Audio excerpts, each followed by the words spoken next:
Seat இருந்துச்சு. இந்த பாக்ஸில் 2 அழிரப்பார், 2 கிரையான் பென்சில், 3 கோழி இருக்கு, எத்தனையோ இருந்துச்சு. அதெல்லாம் விட அதையெல்லாம் எனக்கு கொடுத்த ஆனந்தி என் பக்கத்துலேயே உட்காந்துட்டு இருந்தா. நீங்கள் எங்கேயாவது ரோட்டில் ஒரு பொண்ணு பார்த்தீங்கன்னா 10 வார்த்தைக்கு ஒரு தடவை நிஜமாக தான் சொல்கிறியான்னு கேட்டா அதே ஆனந்தி தான் சார். அவளால் இந்த வார்த்தையை சொல்லாமல் இருக்கவே முடியாது. There was a girl who was tall and thin and fair. Her hair was the color of ginger.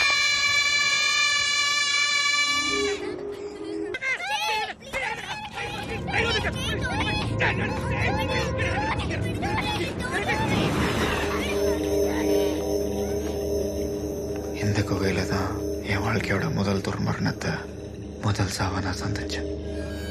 என் டோனி, நாய் வளர்த்துருந்தீங்கன்னா உங்களுக்கு தெரியும் நாயோட சாவு எவ்வளோ பாதிப்பு உண்டாக்கும்னு சொல்லி. ஒரு கை குழந்தையோட சாவு மாதிரி என்னை மீட்டெடுத்தவர் என்னோட தமிழையா. கோடை விடுமுறையில் தான் மொத்த ஸ்கூலும் காலியாக போயிடும். என்னோட தமிழையா எனக்காக முழுக்க என் கூடவே இருப்பார்.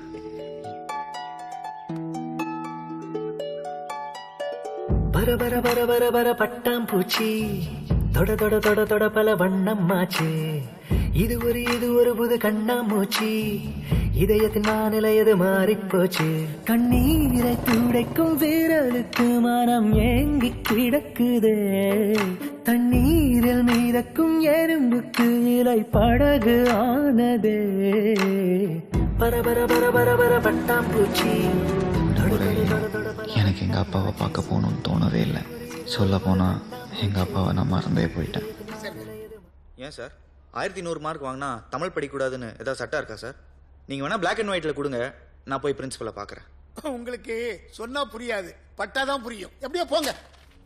ஒரு நல்லா படிக்கிற பையன் தமிழ் படிக்க வந்தா ஏன்டா தமிழ் படிக்க வந்தேன்னு தமிழ் ஹெச்ஓடியை கேட்குற லெவலில் தான் அன்றைக்கி தமிழ் டிபார்ட்மெண்ட் இருந்துச்சு. பிரபா, நீ என்ன தேடி இருப்பேன்னு எனக்கு தெரியும். நானும் அம்மாவும் இங்கே மகாராஷ்டிராவில் தூரத்து மாமா வீட்டில் இருக்கிறோம். நீ வர்றதுக்கோ லெட்டர் எழுதுறதுக்கோ ஏற்ற சமயம் வரப்போ நான் சொல்கிறேன். நேரத்துக்கு சாப்பிட்டு வாரத்துக்கு 3 நாளாவது குழி, அந்த சாக்ஸை துவைச்சு போடு, நகம் கிடைக்காத கடவுளை வேண்டிக்கோ. ஆனந்தி. என்னன்னாலும் நீ கோழி ரெக்க பிடிச்சு கொடுத்த அதே குட்டி ஆனந்தி தானே எனக்கு.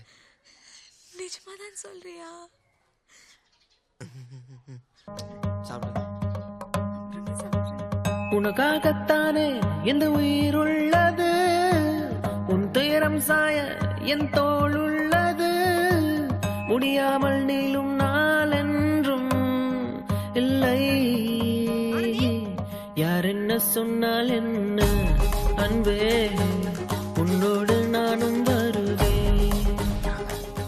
இன்னைக்குமே என் பக்கத்தில் உட்காந்துட்டு இருக்கா. இவ தோள் என் தோள் மலைப்படுது. இவன் மூச்சு காத்து என் காதில் கேட்டுட்டே இருக்கு. எனக்கு மீச முளைச்ச ஞாபகம் கூட வரல. திரும்பவும் நான் ஒரு குட்டி 7 வயசு பையன் மாதிரி ஆன அன்னைக்கு. அப்படி உங்களை யாராவது ஒரு 7 வயசு பையனை மாத்தினா அவங்கள என்னன்னு சொல்லுவீங்க சார்? தெய்வம் சார். இதே மாதிரி நான் வாங்கணும்னு எவ்வளவு நாளா நினைச்சிட்டு இருக்கேன் தெரியுமா? இதே கலர், இதே மாதிரி பூ போட்டு பார், நீ வந்துதான் வாங்கி கொடுக்கணும் இருக்கு. பொதுவா நான் தான் போய் சொல்லுவேன், அவன் நிஜமா தான் சொல்றியான்னு கேட்பா. ஆனா இப்ப அவ போய் சொல்றா, என்னை சந்தோஷப்படுத்துறதுக்காக சொல்லக்கூடிய ஒரு பொய். இந்த பொய்ங்கிற விஷயம் மட்டும் இல்லைன்னா இந்த உலகத்துல அழகு அபூர்வம்ங்கிற விஷயங்கள் இல்லாமலே போயிருக்குன்னு எனக்கு அப்ப தோணுச்சு. மயிர் கூட்டி குப்பையில போட்டுரும். ஏ மயிர் கெட்ட வார்த்தை இல்லப்பா, தூய தமிழ் வார்த்தை. ஸோ மானம் போனா செத்து போன்னு சொல்றாரு திருவள்ளுவர். சேட்டா ஐயா கூப்பிடுறாரு. பப்ளிக் பிளேஸ்ல போலீஸ்காரங்க உடனே அடிச்சு கூட்டு போறாங்கன்னு வச்சுக்கோ, மானம் போச்சு. இங்கிலீஷ்கார துறை மாதிரி நடு ரோட்ல நின்று சீரட்டை பக்கு பக்கு பக்குன்னு புக விட்டா தமிழ் வாத்தியார்னு தெரியுது இல்ல. செவத்தோரம் போய் ஒரு பீடி எடுத்து குடிக்க வேண்டியதானே. 250 ரூபா பணத்தை கட்டி போயா. மயிர் நீ பெண் வாழா கவரிமா, அன்னார் உயிர் நீப்பர் மானம்பரின். அன்னைக்கு நான் மயிர் மாதிரி உட்காந்துட்டு இருந்த ஆனந்தி மயிரானதுக்கு அப்புறம் எப்படி உயிரோட இருக்க முடியும்? தமிழ்நாட்டில் தமிழ் படிச்சவன் சாகிறதுக்கு காரணமா வேணும். 2000 வருஷத்து தமிழ் படிச்ச எனக்கு 2000 ரூபாய் தான் சம்பளம். 25 வருஷத்துக்கு முன்னாடி வந்து இந்த பொட்டி கம்ப்யூட்டரா அதை படிச்ச உனக்கு 2 லட்சம் ரூபாய் சம்பளம். எப்படி எப்படி எப்படி எப்படி சொல்லு.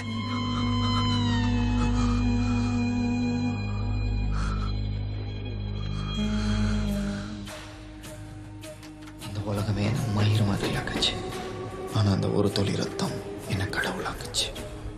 இந்த 2 வருஷத்துல போட்டேன் 22 பேரை போட்டேன்.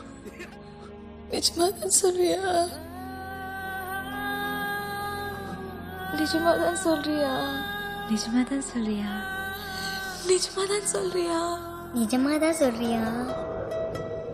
நிஜமாதான் சொல்றியான்னு அவ கேட்டப்பவே எனக்குள்ள இருந்த அந்த பழைய குட்டி பிரபாகர், மரணமும் கொலையும் அறியாத அந்த குட்டி பிரபாகர் திரும்பவும் வந்துட்டான்னு எனக்கு புரிஞ்சது.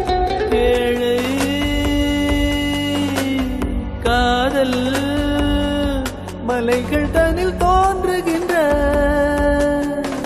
ஒரு நதியாகும். மண்ணில் விழுந்தும் ஒரு காயமின்றி உடையாமல் உருண்டோடும் நதியாகிடுவோ. இதோ இதோ இந்த பயணத்திலே அதுக்கு நம்ம தோதி செத்து போச்சுல, அது நம்ம காப்பாத்தலாமா? என்ன நானும் கேட்பேன்.